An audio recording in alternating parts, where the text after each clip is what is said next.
Accident நடந்த இடத்திலிருந்து அடிப்பட்டவங்களை எடுத்து ஆம்புலன்ஸ் போனது நீங்க பாத்தீங்களா? எவ்வளவு வேகமா தான் போயிட்டு இருக்கு. அவங்களுக்கு ஒரே ஒரு முன்னோக்கம் மட்டும்தான் இருக்கு. அது ஹாஸ்பிட்டல்.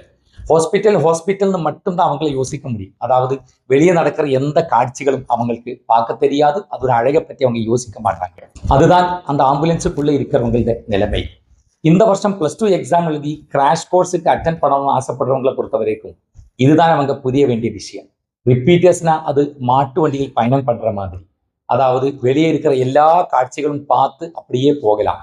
கிராஷ் கோர்ஸில் 3 சாப்டர் படிக்கிறதுக்கு ஒரு நாள் யூஸ் பண்ணோம்னா அது ரிப்பீட்டர்ஸ் ஆகி மாறும்போது ஒரு சாப்டர் ஒரு 3 நாள் வரைக்கும் எடுக்கலாம்.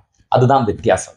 கிராஷ் கோர்ஸ் அட்டென்ட் பண்ற மாணவர்களை பொறுத்த வரைக்கும் அவங்களுக்கு ரிலாக்ஸ் ஆகி படிக்கிறதுக்கு கண்டிப்பா டைம் பத்தாது. ஒவ்வொரு நாளும் காலையிலிருந்து மாலை வரை கிளாஸ் அட்டென்ட் பண்ணி ஒவ்வொரு நாளும் அதோட டெஸ்ட் எழுதி முன்னாடி போயிட்டு இருக்கும்போது நீட்டு அந்த ஒரு கவனமுடன் மட்டும்தான் போக முடியும். அப்பொழுது கிராஷ் கோர்ஸுக்கு ஜாயின் பண்ணணுமா வேண்டாமா அப்படிப்பட்ட ஒரு சந்தேகம் உங்களுக்கு இருக்கலாம். கண்டிப்பா கிராஷ் கோர்ஸ் நீங்க ஜாயின் பண்ணிட்டு நீட்டு ஒரு வாட்டி எழுதாம், இல்லைன்னா அந்த ஒரு எக்ஸ்பீரியன்ஸ் நமக்கு கிடைக்காது.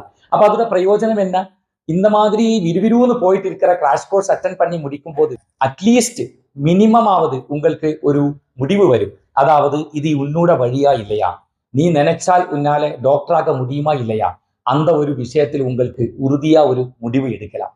அதனால் நீங்க +2 முடிச்சவங்களா இருந்தால் கண்டிப்பா நீட் எக்ஸாமுக்காக கிராஷ் கோர்ஸ் அட்டென்ட் பண்ணிட்டு நீட் எக்ஸாம் எழுத பாருங்க.